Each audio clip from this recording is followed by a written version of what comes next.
হবে। সংগ্রামী ভাই সব, আমি খুশি হয়েছি আপনারা আমাকে হৃদয়ে জায়গা দিয়েছেন। তাহলে আমি যদি নির্বাচিত হই, আমি সংসদে যাব না ভাই, আমি আল্লাহর কোরআন নিয়ে সংসদে যাব। জামাত ইসলামী যদি নির্বাচিত হয়, জামাত ক্ষমতায় যাবে না, ইসলাম ক্ষমতায় যাবে।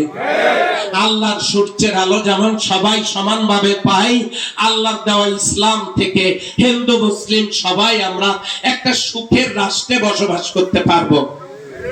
তাহলে অতীতে যারা দেশ চালালেন, আপনারা তো একটা সুন্দর দেশ গড়তে পারেন নাই, দুর্নীতি মুক্ত, খুন খারাপি, নারী নির্যাতন মুক্ত একটা দেশ তো গড়তে আপনারা পারেন নাই। সুতরাং জামাতকে একবার সুযোগ দিয়ে দেখেন, কি বলেন?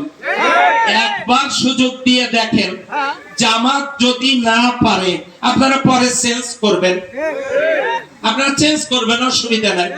তো জামাতকেও তো একবার সুযোগ দেওয়া দরকার, কথা বলেন তো ঠিক কিনা? জামাত কিন্তু, আমি যদি আপনাকে বলি, আপনারা যারা বিএনপি করেন একটু আমার সামনে এসে বলেন তো বিএনপির লক্ষ্য উদ্দেশ্য কি? পুরস্কৃত করব।